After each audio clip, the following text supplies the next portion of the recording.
Welcome po sa isa na namang press briefing dito sa Media Center ng House of Representatives, your House of the People.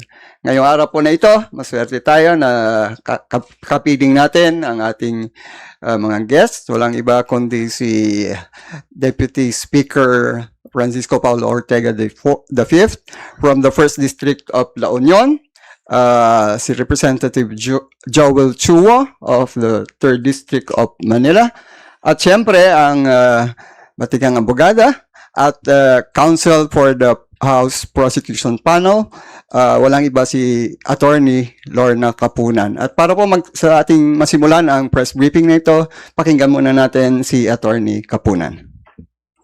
Magandang umaga po sa inyong lahat, lalong-lalo na sa mga kasamahan ng walang love life dito. Yesterday, nakita po natin yung summation ng ating Chairman Jinky on Article 4 grave threats. And yesterday sa House, you also know, as sa Senate, you also know that we will end on Tuesday with our last witness, si NBI Director Matibag. And the reason is simple. Sa tatlong witnesses po na to, unang-una si Agent Kalilong, pangalawa si Attorney Lotok, at sa Tuesday makikita nyo na kompleto na ang naratibo ng article on grave threats and inciting to sedition in relation to the impeachable offense of betrayal of public trust, a culpable violation of the Constitution, and other high crimes. So, wag po natin ihiwalay yung grave threats at saka yung inciting to sedition kasi ang pinapalabas po sa mga hearings natin elements of the crime. Hindi po ito criminal case, impeachable offense po ito. Kanya pag sinasabi nila na ano ba tong investigative report, bakit ganito, yung po ang investigative report for the criminal case na final ng NBI, 1 count of sedition and 3 counts of grave threats. Kasi 3 counts yung grave threats kasi tatlo ang trineten, the President, the First Lady, and the Speaker Romualdez. Kanya 3 counts of grave threats and 1 count of sedition. Yun po ang laman ng investigative report. And so our third witness and last witness po on Tuesday will explain or sasagutin po yung mga tanong ninyo tsaka yung tanong ng senator judges, anong nangyari? Anong mangyayari? At meron bang continuing investigation? Kanya essential po yung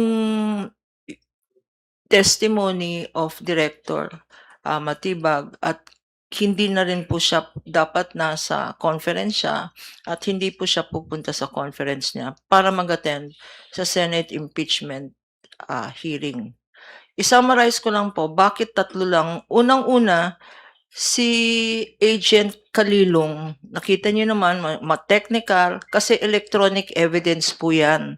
Dapat pinakita step by step kung bakit authentic yung record ng press conference or press briefing ng Vice President. So, authenticity po at provenance, yung source, yung chain of custody ng prosecution's evidence. Yung video po na sinabi niya na I have already hired a killer, etc. Yun po yung laman ng first witness. Yung second witness po, ang laman naman ng testimony niya is kung ano yung contents. At ang third witness, at sinabi niya na sa Cybercrime Division tapos na yung kanilang investigation at in-endorse na sa ibang division yung Intelligence Investigation Division ng NBI. So, tapos na kami at ang mangyayari ang nangyari po is linantad na ni Chairman Jinky, our lead public prosecutor, already mentioned that we will now be shifting to a presentation of the article on confidential funds. Ang head po ng team na yan is here in the flesh. Si Congressman Joel Chua po. Siya po ang punong abala sa public prosecutors tungkol sa confidential funds.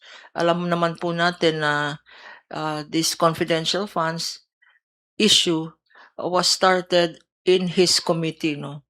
On that note po, yun na lang po.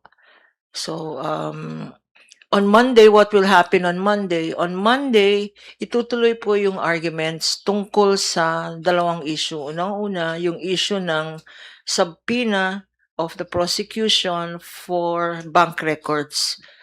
At pangalawa, yung issue nung mahiwagang BIR box, no? Bubuksan ba natin yan? BIR box na yan. So this will be subject to interpellation, no? Kasi kahapon, nagbigay ng opening statement ang prosecution at ang defense. Sa Monday, we will expect the senator judges to be asking their questions kasi sila po magdi-decide kung on these two issues. With that po, thank you for this opportunity to address all of you. All right, Tina, your question?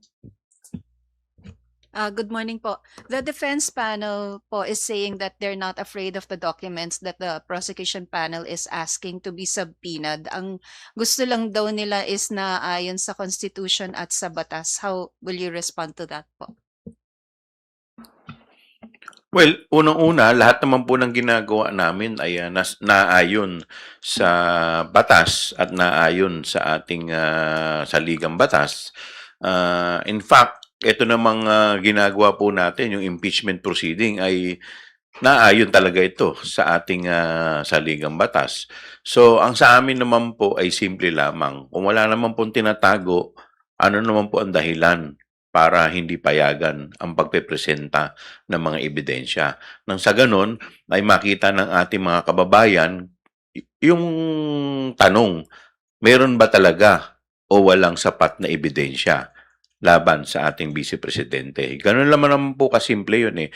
Kasi hindi naman po pwedeng i-apply natin yung strict implementation ng rules of court dahil ito ay hindi naman po ito husgado. At dito po, dapat liberal interpretation lamang. And in fact, ang impeachment po, sa impeachment po, ang rules of court ay suppletory lamang. So, ibig sabihin po niyan, hindi po yan ang unang-unang dapat na ginagamit natin. Ang mananaig pa rin dito ay ang accountability, ang pananagutan, at kaakibat ng pananagutan ay ebidensya.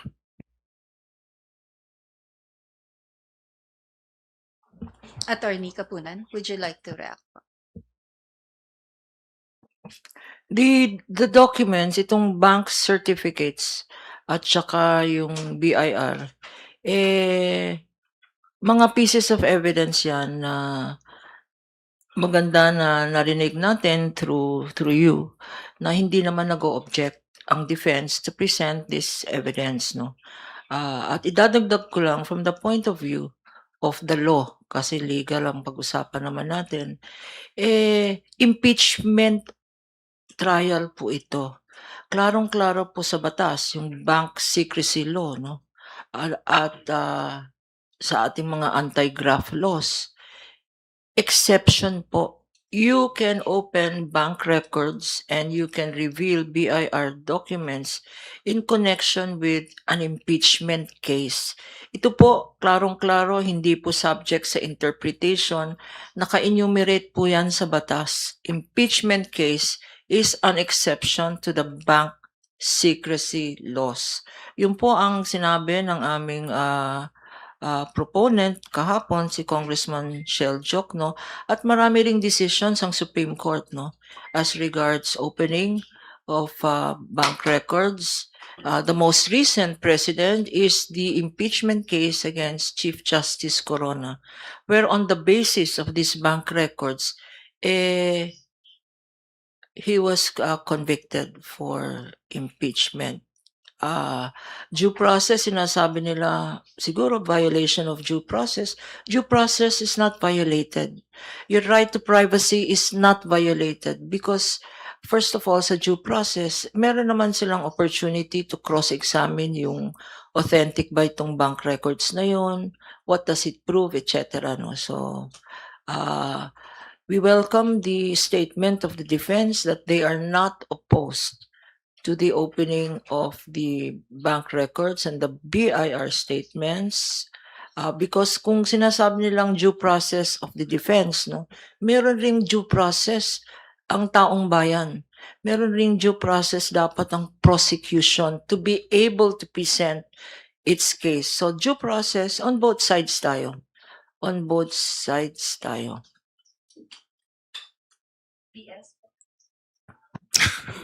Ang ganda ng pagkapaliwanag nila. Hindi ko pa alam paano ko papaliwanag. Siguro parang yung reaction ko nung umpisa parang, uy, defensive sila, may tinatago. Parang gano'n lang. Pero sabi ko nga sa mga interviews saka usapan natin kahapon, nandito na tayo eh. Nandito na tayo sa impeachment trial, di ba? Trial of the century. Pero sabi ni Kong Joel, baka trial of the year. Pero andito na tayo, so sana wag na nating hayaan na parang ang dating niya seke.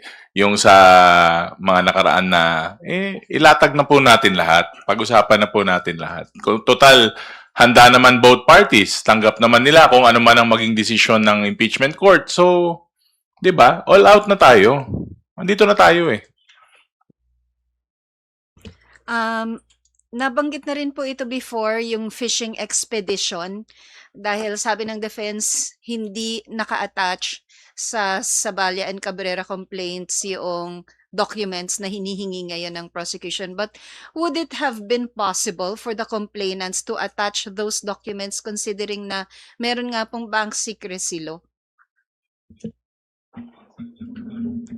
Unang-una tapos na yung usapin sa complaint. Nasa hearing proper na tayo, wala nang kinalaman dito yung complaint. And in fact, nandiriinan na sa nakapaloob po yan sa pre-trial brief. Kaya nga po siguro dapat tapos na yung mga usapin sa complaint, so move on na tayo.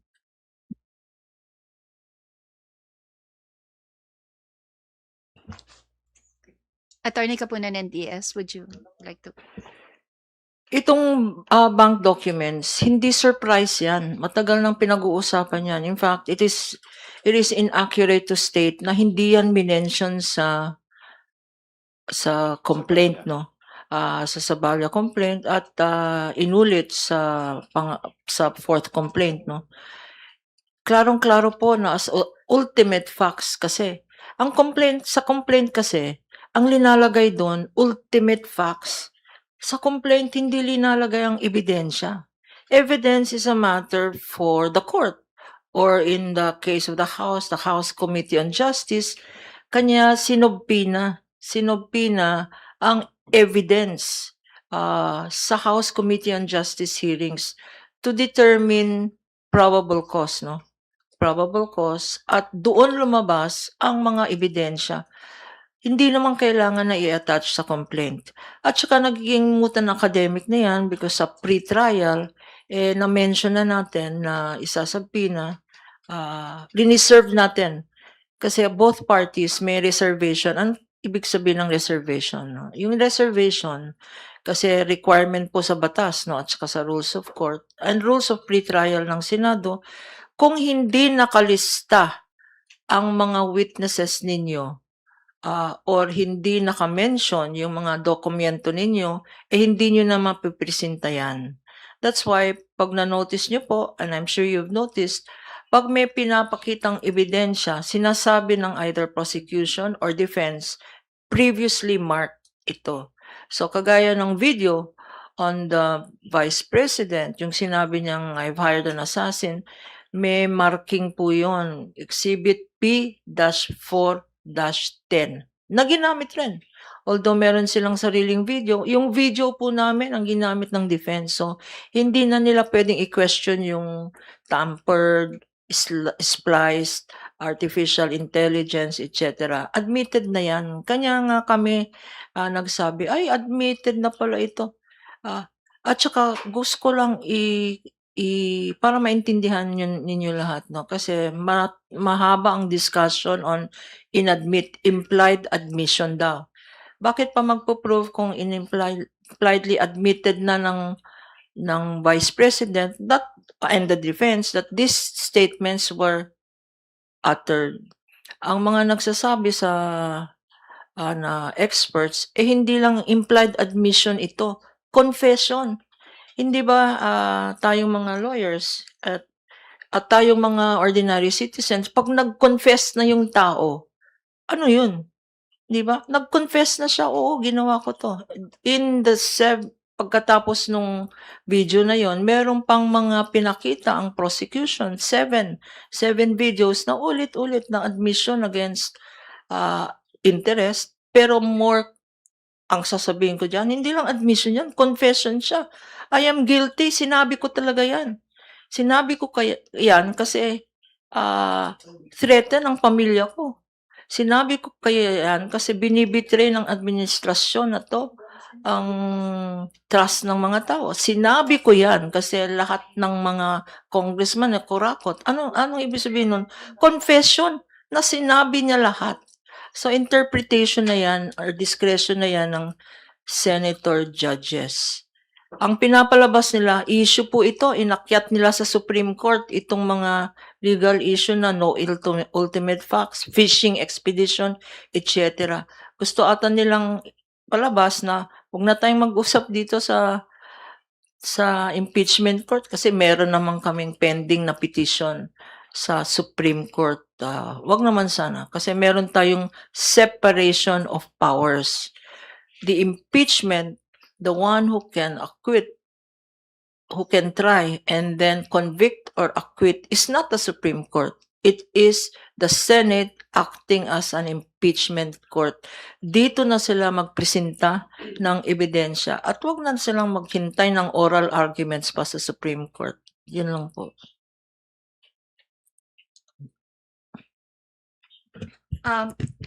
Ma'am, may final decision na po ba yung prosecution panel and Congressman Chua doon sa pagkuha ng authorization from the President to open the documents, the BIR box? This is a matter of strategy na pag-uusapan pa ng public prosecutors at kami po sa private counsel for the prosecutors, pag-uusapan po natin if it is still necessary, no? Because siguro ang ginagawang nilang batayan, yung statement ni former BIR Commissioner Henares, nung nag-testify siya at pinakita yung BIR documents, meron ng written permission ang President, no? But it is just a matter of fulfilling a requirement if required by the impeachment court. Kung required yan ng impeachment court, the prosecution will do what is necessary and legal as determined by the Senate impeachment judges. Well, kagaya po ng sinabi ni Attorney Capuna na legal strategy po yan. But in any event, syempre, i-explore muna natin yung ibang option.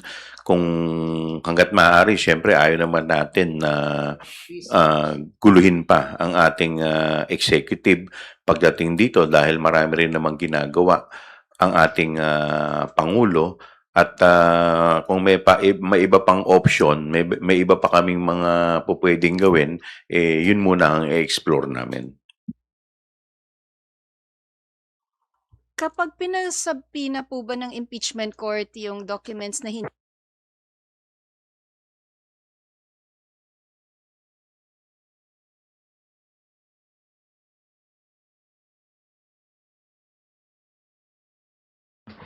Karapatan po nila yan, ano? Everybody has a right to question, ano? It is the part of due process. They can, of course, question. We cannot predict how the Supreme Court decides, but on the part of the prosecution and the state, na prosecutors representing the republic, the state, no, we're very confident. We're very confident that we will be, we are on the right side of history.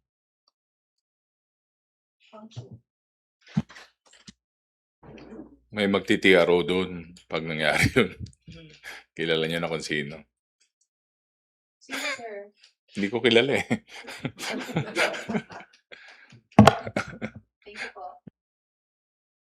All right, Haji. Good morning po. Alam na po ba ni Director Matibag na sasalang po siya sa Tuesday at saka kumbaga magko-conflict po siya dun sa schedule niya sa Bangkok, Thailand para sa regional summit? We have discussed this with our public prosecutor, our lead public prosecutor, Kong Jinky, has discussed this with us and with Attorney Director Matibag, and he is ready. He is ready. Ready pa nga siya today, this week, pwedeng Monday, pwedeng Tuesday, no? Hindi po narinig naman natin yung mga pronouncements sa House, no? Sa Senate, I'm sorry, where it was expressed that the impeachment must be given paramount importance compared to all of those conferences. Naintindihan po naman ni Director Matibag, it was just a function of scheduling. It was not that he refused to go. It was just a matter of scheduling. Kasi importante rin yun, yung conference na yun, no?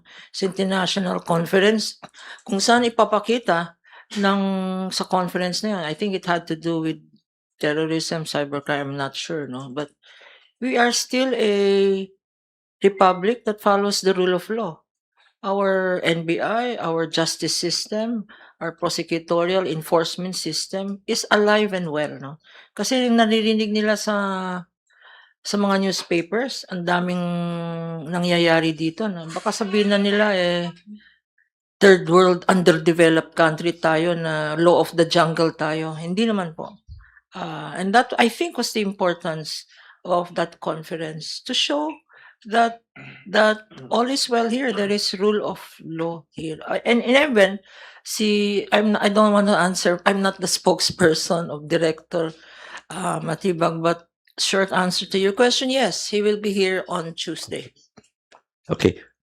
Talon lang po ako dun sa next article, although of course mauuna nga pong sumadang si Attorney Matibag. Akong Joel, can you walk us through pagdating po ba ng presentation ng confidential funds, muli pong aalingaw-ngaw sa mga kababayan po natin, yung mga naunang recipients di umano nung confidential funds, like for example sina Milky Sequoia, sina Kokoy Villamin, sina Mary Grace Piatos, of course. Well, siyempre, parte sila sa mga nais natin na mailabas, at ako naniniwala, inaabangan din ito ng ating mga kababayan kung itong mga pangalan bang ito ay totoo o nag-i-exist ba to o hindi, o ginamit lamang ito para pagtakpan yung liquidation nila ng mga pera. So lahat naman tayo nag-aabang kung ano magiging tugon dito ng defense. Kaya hindi lang po yung mga kababayan natin ang nag-aabang dito, maski kami rin po sa prosecution ay nag-aabang din. Yes, Pao?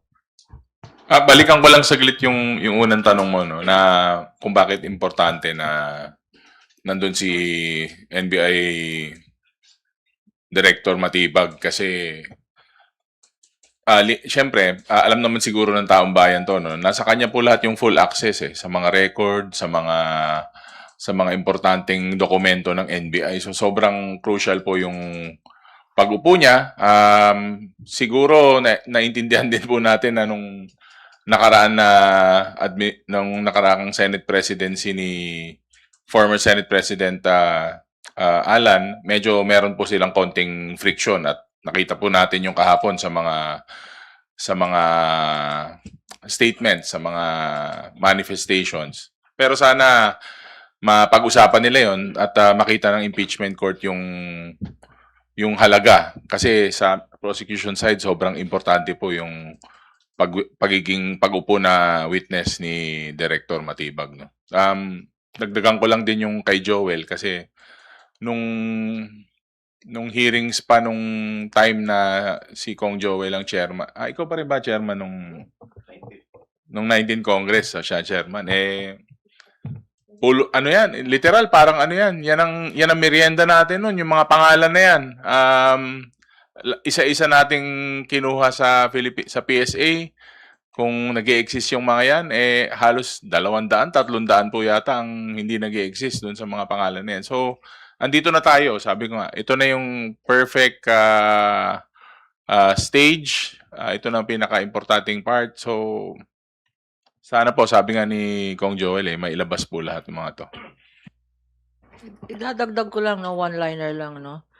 Sa dami naman kinain kong ensimada at saka cheese rolls sa lahat ng Mary Grace outlets na yan, wala daw silang kilalang Mary Grace Piatos. So, tignan natin. Baka biglang lumabas. Pero, tama na yung ensimada at saka cheese rolls. Tumataba na kami dito sa prosecution.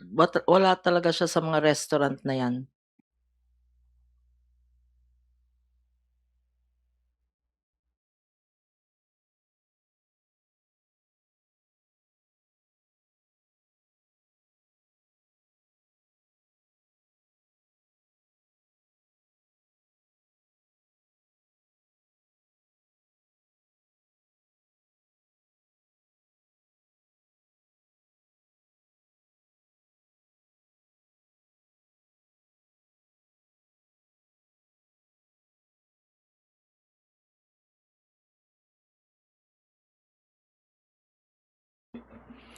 Well, unang-una kaya nga kami humiling sa ating impeachment court na payagan ang wikang Tagalog para mas maunawaan ng ating mga kababayan. Pero bukod po dyan ay hindi lang naman yung mga numero ang inaabangan ng mga kababayan natin. Inaabangan din nila yung mga testigo na ipipresenta natin. Isa na nga dyan, si Ramil Madriaga, na matagal nang na gustong marinig uli ng mga kababayan. At ngayon, syempre, may mga pagkakataon na siya ay mako-cross-examine, mache-check na yung kanyang mga sinasabi. So, tingin ko, ito na rin yung pagkakataon na, at marami naman kayong aabangan dito na siguro masasabi natin, meron pa kaming binebet na baka makadagdag din sa interest ng ating kababayan para mas tumibay ang mga statement ng ating mga testigo. All right. Any other questions from our friends from the media? Clarifications? Bernard?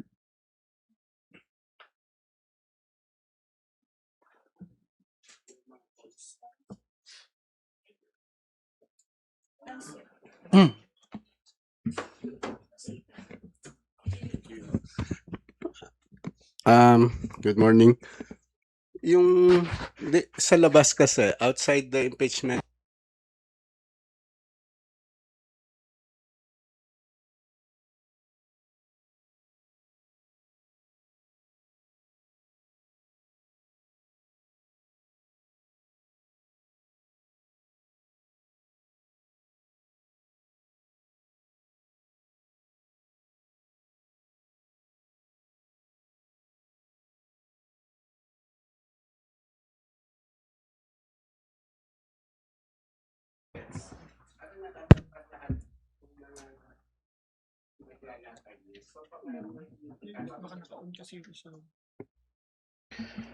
Well,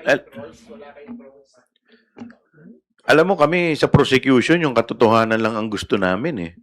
Kaya nga dito pa lang makikita mo kung anong klase yung laban na to.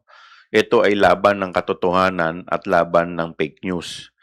Kaya nga po hinihikayat natin, no, yung mga kababayan natin na subaybayan ang impeachment trial nang sa ganun ay hindi sila mapepeke. Dahil kung ang titingnan lamang nila yung mga naratibo sa SOCMED, talaga namang naglipa na at nagkalat ngayon yung fake news. Kaya malaking bagay po yung mga ganitong klaseng pagkakataon na kami ay natatanong at naipapaliwanag namin sa mga kababayan natin kung ano ang nangyari. And as much as possible, pinipilit namin ito na ipaliwanag sa lengguwahe na mauunawaan ng ating mga kababayan. Attorney Kapunan. Ang karapatan po nating lahat, no, mga mamamayan, ano, tayo, meron tayong right to information. Right to information. Information po yan, wag disinformation. Wag wrong information. Karapatan nyo malaman ano ba talaga ang tunay na information dito. That's why ang panawagan po natin sa mga at maraming nanonood ng impeachment trial, let us learn to discern. Tignan natin, sino ba nagsasabi ng totoo dito? Ano ba yung ebidensya, yung bigat ng ebidensya? And kung may lumalabas na, I think yung mga, kung dumadami, sir, kung dumadami yung mga trolls, I think that is a sign of desperation. Frustrated na sila. Hindi po kanya hindi kasi alam naman natin ano sa technology ngayon yung isang troll, yung isang I cannot explain it, no, but yung bot na yan, pwedeng isang tao lang yan magiging 500,000 na yan. It's technology. It's a function of technology. So let us not believe that the public sentiment is in favor of the defense, is in favor of corruption, is in favor of misuse of public funds, is in favor of sige na nga, lahat naman kayo magnanakaw pabayaan niyo na yan, maliit lang naman yan kung mga contractor dyan billion-billion ito, anong pinag-uusapan natin? Accountability po ang pinag-uusapan. So yung sinasabi niyong they are winning the social media, hindi po totoo yun. Hindi po totoo yan. Ang mananalo dito, tayo, kayo. You in mainland, kayo in legitimate media, you also have the obligation, ano. That's why I'm also issuing this challenge. Dapat mag-self-police rin ang media. Kayong mga in legitimate media, you self-regulate, you self-police kasi nasisira ang industriya, nasisira ang right to information if it is going to be distorted by fake news ng troll campaign. So that is the challenge. That is why nagtsatsaga po kami. Karo rin, nakita ko kayo lahat sa press con kagabi, no? Late at night, and you're here early in the morning. That means you have a desire also to bring out the real news out there. That is your challenge. Labanan natin ang mga trolls na yan. Short answer, desperate na sila. Kanya yung troll armor siguro nila, ina-activate. The other thing is, pag tinignan po natin yung mga trolls na yan, hindi na yung arguments, legal arguments, or yung kung anong nangyari. Tinitira na rin nila, personal na. Personal na ang atake, no? Tinitira na nila ito, my favorite victim, ito din. Kasi alam naman natin si Congressman ito, palaban yan, ano? So, tinitira na kaming mga prosecutors. Si Attorney Virgil daw, ano ba yun? Kung ano-ano na, no? Merong rapist, merong communist, merong sa amin, ano? Wag lang nila ako tirahin kasi magko-confess na ako. Marami talaga akong kasalanan. You don't need to make tira me. I will admit to all my failures. Wala, ever since naman hindi ako apektado doon. Kasi meron din naman kaming sariling pag-aaral sa mga matrix, hindi lang yung ingay ng SOCMED o ng trolls. Saka at least, doon pa lang naman, pag sinabi na ng tao, troll, fake news yan, troll yan. Tumatawa na lang yung tao, medyo hindi na masyado kinakagat. Yung mga medyo sa sarili nilang mundo na lang ang naniniwala. Kumbaga, sila na lang ang nag-aamuyan. Pero siyempre, trabaho nila yun eh. Bayad sila para maggumawa ng fake news. Bayad sila para magkomento ng masasakit. Although, hindi naman, like ako personally, never naman akong naapektuhan sa mga ganon. Saka mabait ako. Si Joel, medyo pinagtatawanan na namin. Pero nung umpisa nung kalakasan yan, parang medyo, pero ngayon wala na, talagang medyo na-immune na kami. Pero sabi ko nga, iba po yung resulta ng mga individual saka collective na pag-aaral namin. At sabi ko nga, wala naman tatalo sa, the truth is true and the truth is real. So, doon natin po pagbabasihan yan. All right. We now recognize Isa, pero kahit 2 or 3 po pwede. Simple question lang. Magandang umaga po sa inyong lahat. Meron pong interview kay dating Congressman Attorney Neil Tupas Jr. Dati rin po siyang prosecutor nung pong corona impeachment trial.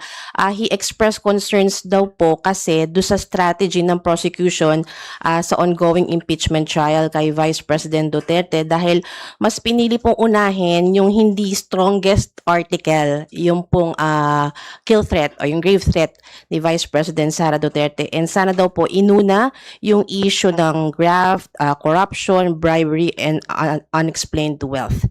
Your reaction po, your thoughts po about this. Thank you po. Kakaumpisa pa lang naman, 'di ba? Kaya nga nung a few days ago when the prosecution nakita po nila na hindi na po kailangan isalang si Attorney Zulaika, na hindi na kailangan isalang si Captain Bello. 'Di ba? Sabi ni Attorney Lorna, sabi niya, hindi na kita kailangan. Doon ka na sa kanya. Hindi naman na pinasalang, 'di ba? Kung nakita natin yung nung sabi niya, ano yung term mo, tita?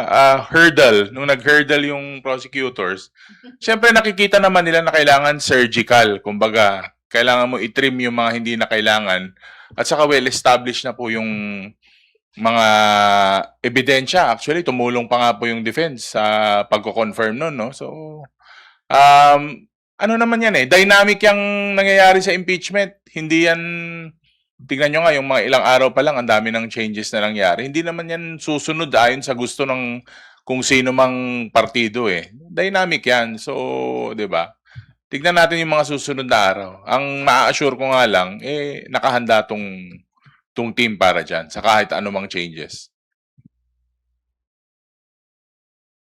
Baka po may reaction kayo. Ang determination of which article to go first, hindi po random yan. Matagal po ang deliberation, matagal ang evaluation, at as I said earlier, 2 or 3 nights ago, we submit to the wisdom. At I think, although I appreciate the comment of Congressman Tupas, let us respect the wisdom and the strategy of the prosecutors. There is a reason for everything. This was not a random decision. This was after careful evaluation of the would-be testimonial evidence tsaka pieces of documents. In any event, whether first article, second article, ang uunahin, lahat po naman yan. In the end, sabay-sabay yan, i-decide, no? If I can clarify, Kong Joel. If I can clarify, sa Senate rules kasi, maraming nagtatanong sa akin, pagtapos na ba ang prosecution on Tuesday, turn na ba ng defense na mag-present ng evidence? And I think that was a question yesterday to Presiding Officer Chis Escudero, and he said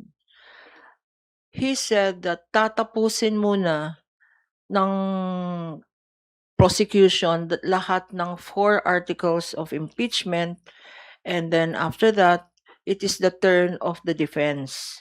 to present their defense on 4 articles. Although, siguro para sa taong bayan, it may have been better na per article para fresh sa minds nila, no? Pagkatapos ng grave threats, tsaka sedition in relation to betrayal of public trust, maybe it would have been, it would have been better for the public na defense na agad, no? Pero tama rin yung decision ng presiding judge, si Judge Cheese, kasi dapat makita ng taong bayan at the end of the presentation of the 4 articles at the end of the presentation of the defense, meron ba nga ba silang ebidensya? Because ulit-ulit nilang sinasabi na we don't have to present evidence, sabi ng defense.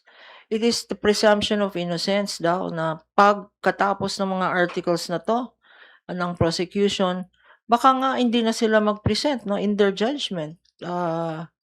Because panayang ulit-ulit nila na we don't have to present evidence. So maganda na nakikita ng taong bayan yung lakas ng 4 articles at yung lakas ng each article of impeachment. Pagkatapos nun, defense naman, wag na natin unahin yung strategy. Baka nga hindi Pasko or Valentine's, baka next month na tapos na to kung walang evidence ang ipapakitang ebidensya ang defense dito. So let's not second guess everybody, no. We thank the congressman for his opinion, but please rely that the public prosecutors, hangang-hanga nga kami sa public prosecutors at it is the private prosecutors that's learning a lot from them in terms of service, in terms of talagang yung passion nila at saka yung talagang accountability, no, ang issue dito. Ano na lang po kay Kong Joel na lang po, medyo baguhin ko lang po yung question. Kayo po ba naniniwala kayo na hindi strong yung Article 4? Alam po ninyo, lahat ng pinresent namin, yung 4 na article, lahat po yan strong. Wala po dyan kahit isang article ang hindi strong. In fact, ito nga pong Article 4, masasabi ko, isa sa pinakamalakas. Bakit? Meron po kami kasing legal terms sa mga abogado, no? Res ipsa loquitur. Ang ibig pong sabihin niyan, the thing speaks for itself.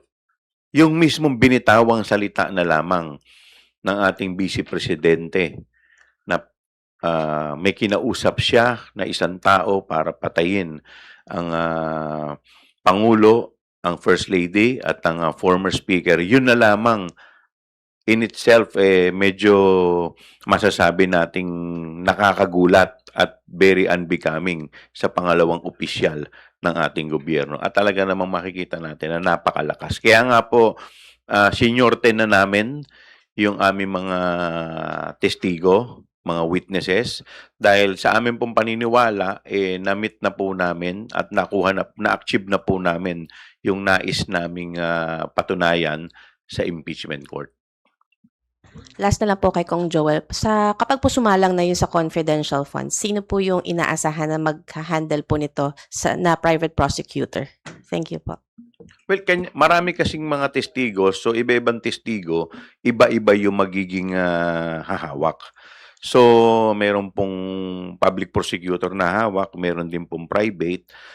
Pero hindi po ibig sabihin porke hindi po sumalang yung public prosecutor, display na lamang.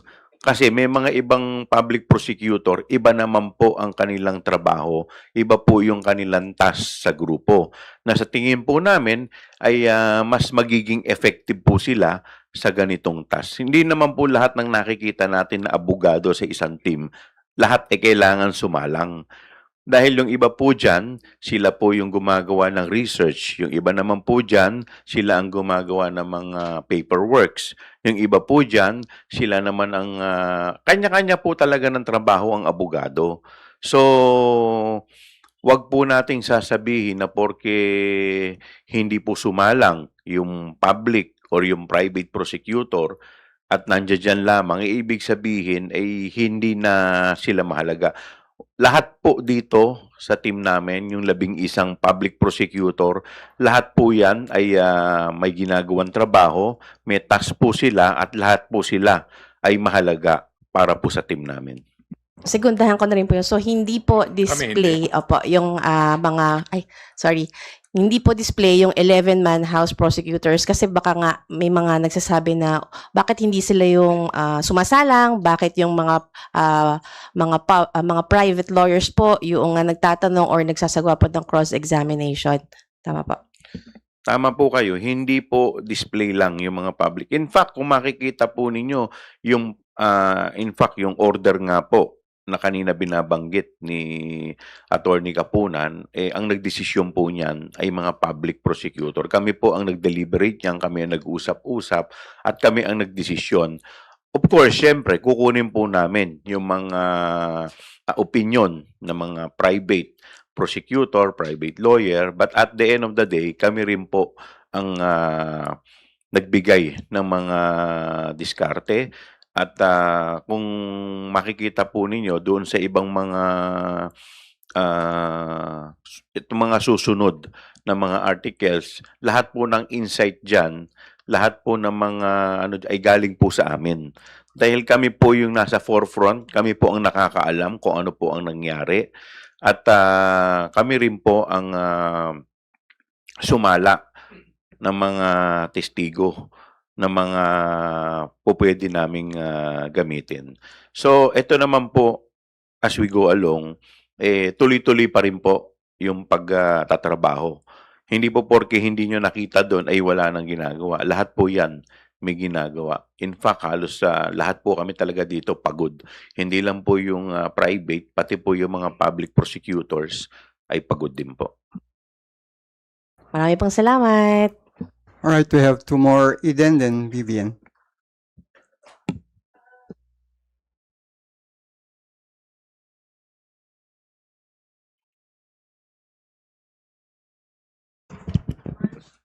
Impeachment trial, ano po yung, baka po abutin daw ng 17 months yung impeachment trial, ano po ang take ng PROSEC dito?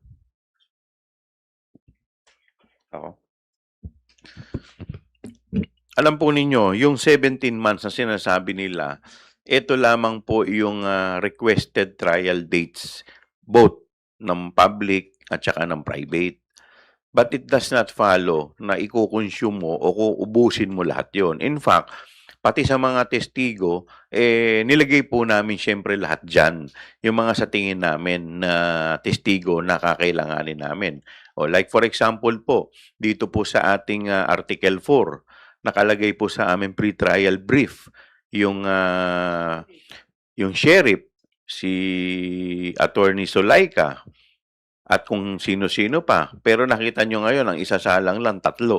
Pagkatapos ni Attorney Matibag, tapos na. Bakit? Kasi based sa amin na observation at base sa aming pag-aaral, na-meet na namin yung ine-expect namin na palabasin na ebidensya dito po sa Article 4. So, ganun din ang mangyayari sa mga susunod na mga article. Kung sa palagay namin, matibay na ang aming ebidensya. So, hindi na po darating sa punto na sasayangin pa po namin ang oras ng korte.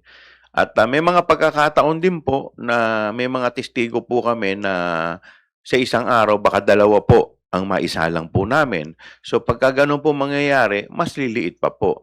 At syempre, titignan din po namin kung may article po kami na sa tingin namin ay pagkatapos naming ipresenta yung 1, 2 o 3 article, baka may isang article kami na hindi na namin kailangan ipresenta dahil solid na ang mga ebidensya doon pa lang sa 2 o sa 3 article. So po pwedeng hindi na rin po kami, pwedeng i-waive na namin yung isang article. So pag gano'n po nangyari, iiksi na naman po ang trial date. So at bukod pa po sa kaninang binabanggit ni Attorney Kapunan, baka mamaya yung depensa hindi na magpresenta So, pag hindi na sila nagpresenta, so malilesen na rin yung mga trial date. So, lahat po yan, pwede pong mangyari. Siya umabot pa ng before the campaign period. Nako. Malayo ng baka September, October, tapos na po tayo. Idadagdag ko lang, no? Pag tinatanong yung trial dates, tsaka yung haba ng trial dates, hindi lang prosecution, no? Kasi pag nung last, nakita naman natin sa last two witnesses, ang nagpahaba po nun, cross-examination. Kasi maikli, hindi naman masyadong kahabaan yung direct examination ng prosecution, no? Ang nagpahaba po doon, yung cross-examination na hanggang sa typo errors, binilang ata lahat ng, well, we commend the defense for being so diligent, pero anong kinalaman naman ng typo errors dyan sa defense nila, no? So, what I'm saying is, it is not the prosecution that has full control. It will also depend on the cross-examination questions of the defense and the clarificatory questions of the senator judges, including the Senate President and the presiding judge, no? Nagpapasalamat lang kami, no? We have seen. I'd like to say really thank you to our presiding judge because for us practicing lawyers, klarong-klaro po yung mga decisions, yung mga calls niya, no? Because sa Senate rules, it is the presiding presiding officer who can rule on motions, who can rule on arguments. Pwede niyang sabihin, let's stop this debate. At we are very appreciative that our presiding judge really is very cognizant and very appreciative and is very knowledgeable not only about the law but of the facts of the case. Siya nga po nagkasabing nasa page 52 yan or nasa exhibit ganyan yan. So, yun ang nagpapadali rin ng proceedings, ng trabaho at proceedings sa Senate impeachment trial. So, thank you also to the senator judges, no? For clarificatory questions. Kanya rin napaikli ang aming presentation on the grave threats and inciting to sedition because very helpful rin ang mga clarificatory questions na propound ng mga senator judges. All right, Vivian. Good morning po, Kong Joel. Nabanggit po ninyo na pwedeng i-waive ang isang article. Is the prosecution considering that or seriously considering that at the moment? Kasi parang nabanggit na at least dito sa first na ipinresent po na article ay na-establish na yung mga gustong i-establish ng prosecution. Well, titingnan natin kung ano mangyayari sa mga susunod pa na article. So, kung sa tingin nga namin, kagaya po ng binanggit ko kanina, after 1, 2, 3, talagang matibay na talaga, overflowing na talaga yung mga ebidensya at sa tingin namin ay para makatulong na rin kami sa impeachment court na mapaiksi at mapabilis itong hearing, pwede rin namin i-consider. But as of now, syempre, nandoon tayo sa proseso na lahat yan ipipresenta. Ito namang sinasabi ko lamang, puro possibilities.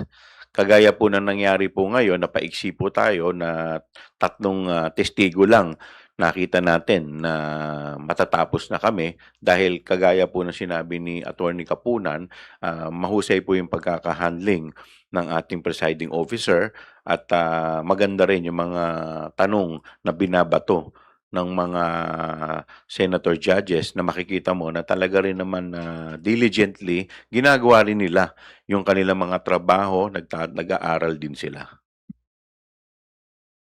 Yung Kami po ay counsel for the respondent under direct control and supervision of the House Panel of Prosecutors. Although we are counsel, the decision will really lie with the public prosecutors, no, because we act under their control and supervision. And it's a matter of strategy. It's a matter of strategy. Hindi ibig sabihin na pag pinaikli ang presentation ng witnesses, pag nag-subtract kami ng mga testimony, nawi-weaken case. Correct. Kay Corona, no?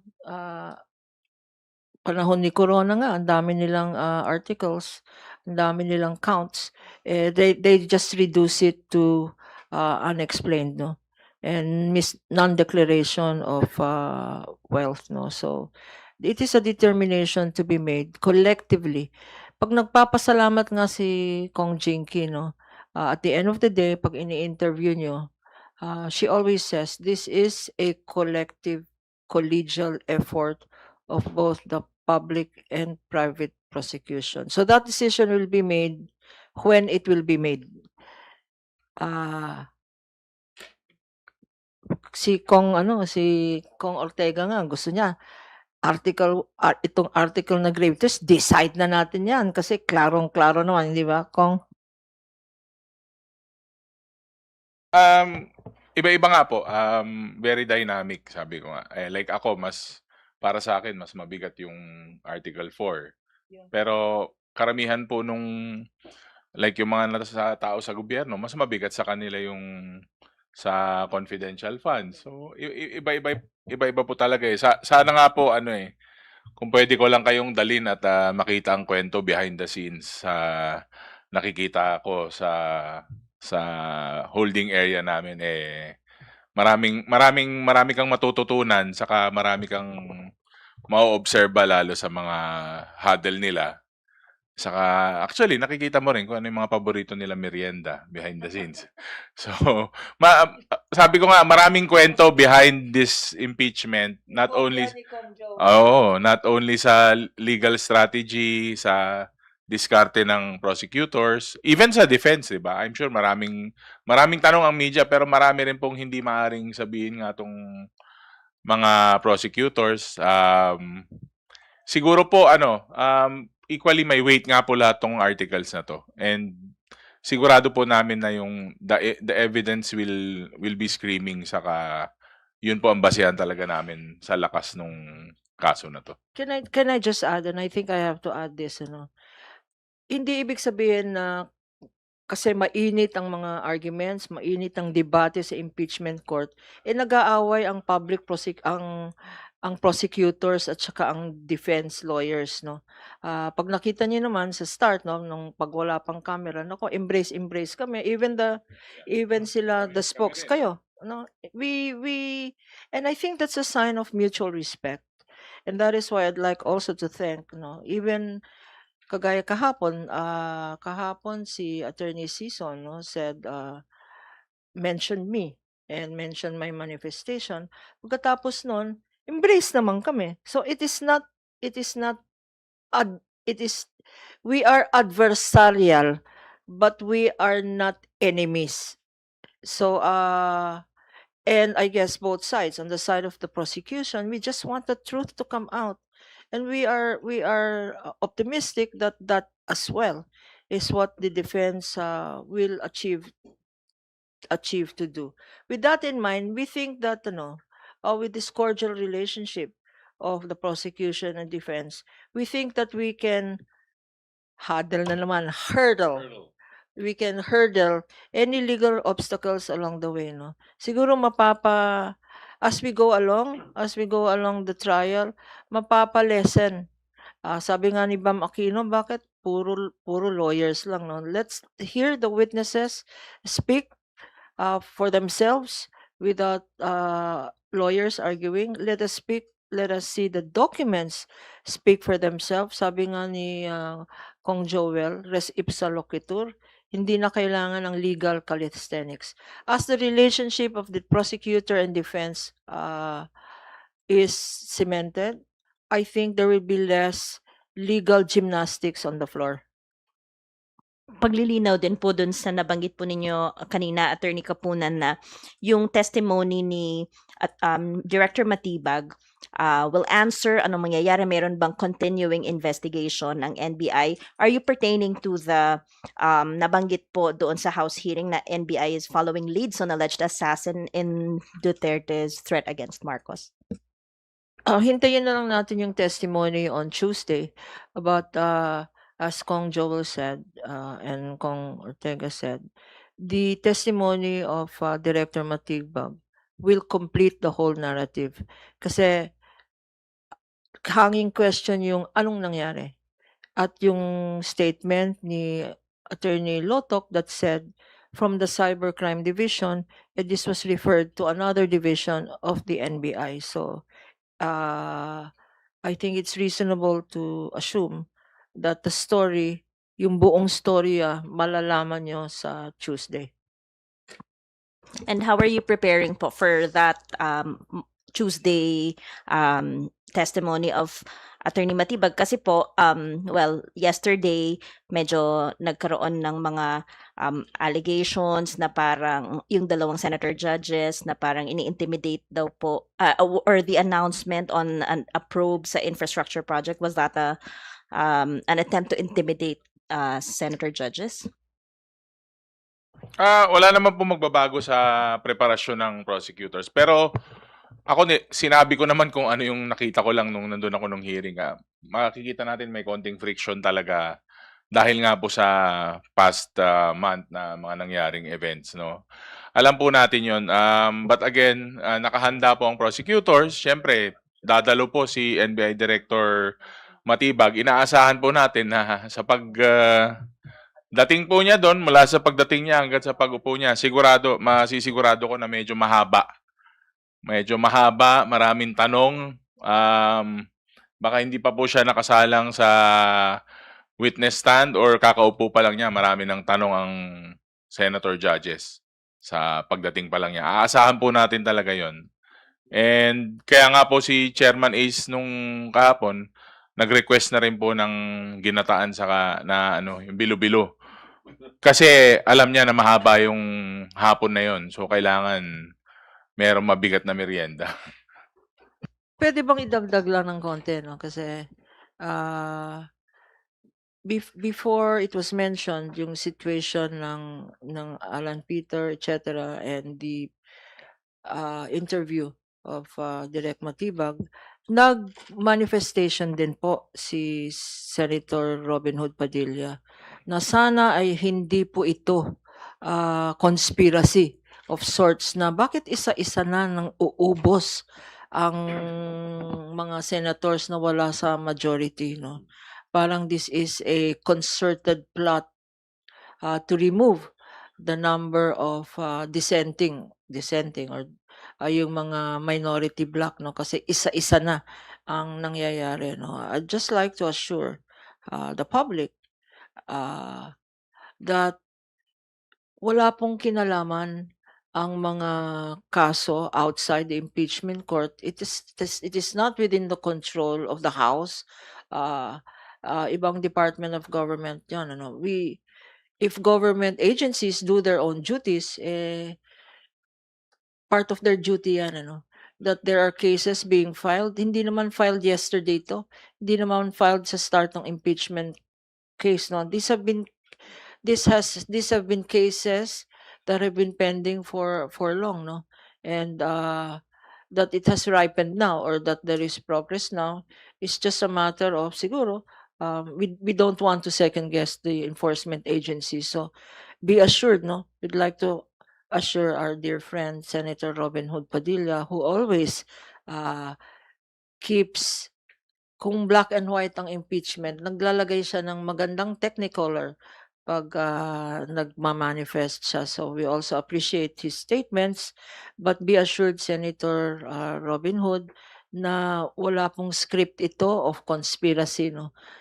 Wala pong Operation Romanov against the senator judges who are not part of the majority bloc. Para sa bayan lang to, para sa katotohanan. And I'm sure Senator Joel, Senator na promote ka na. Kong Joel will add to that. All right, that's the final set of questions. Marian? Good afternoon po. Just want to follow up po dun sa questions kay Attorney Matibag, kay Chief NBI Director Matibag. I understand po na Drinop po natin na witnesses sina Attorney Zolaika, Captain Belinda Bello because redundant, unnecessary, pero sinasabi nga po natin na napakahalaga po na testigo po ni Director Matibag. Even Attorney Tranquil Salvador po yung dating defense lawyer ni dating Chief Justice Renato Corona, sinabi po niya na si Matibag daw po yung magtatahi lahat ng mga ebidensya. No? Sa tingin niya yun yung mangyayari dahil na establish na nga po authenticity through Kalilong, Jeremy Lotok, yung kanilang investigasyon. And Attorney Kapunan, you were saying kanina, nahintay na lang po natin yung testimonya on Tuesday dahil siya po yung magkukumpleto ng narrative. Yung hanging question, hindi lang po kung sino yung nakausap na yung lead doon po sa kontratang assassin.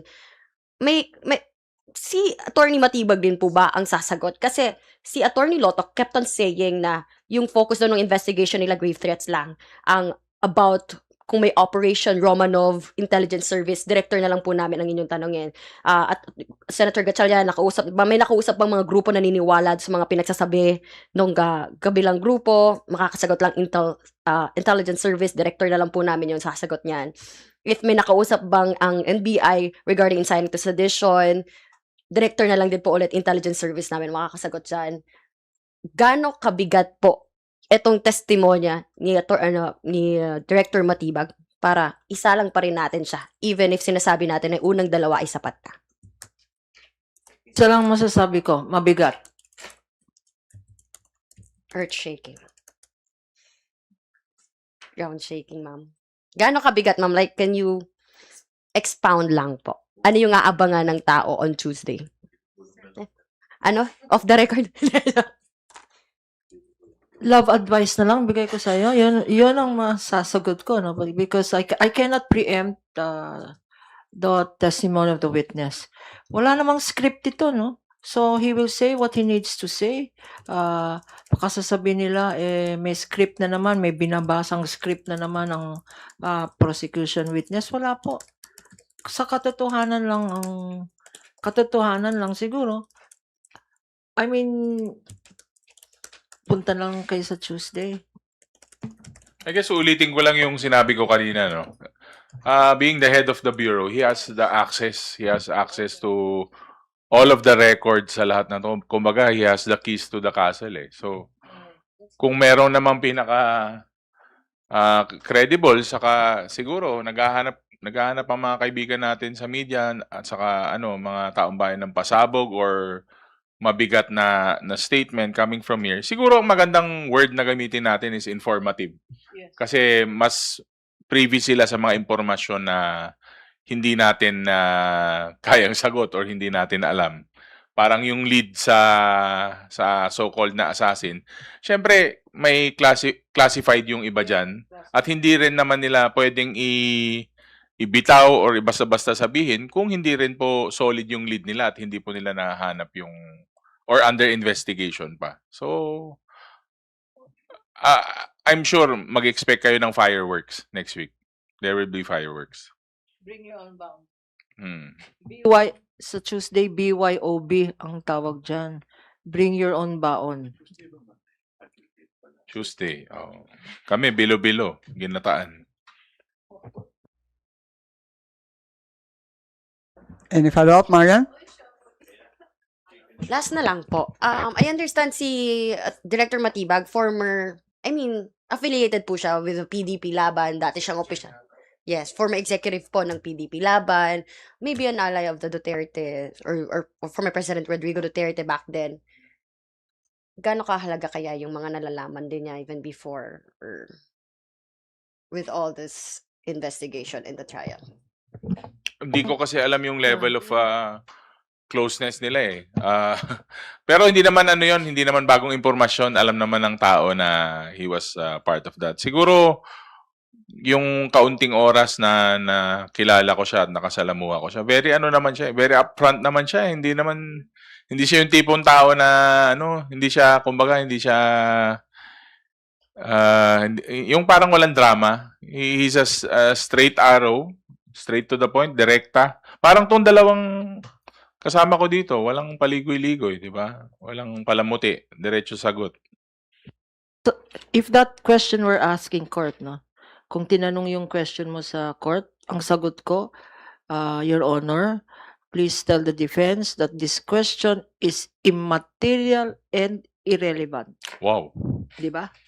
Kasi yung political affiliation niya, anong kinalaman niyan sa testimony niya sa NBI? Your Honor, please, can we tell the defense counsel that to ask the right question? Hindi. Hindi naman po tinago yung political affiliation. I think the congressman knows political affiliation, but let's not allow it to color the testimony of the witness, no? Because we are sure na yun ang ilalabas ng trolls ulit, no? So pakiusap lang sa legitimate media, let that not be the issue on Tuesday.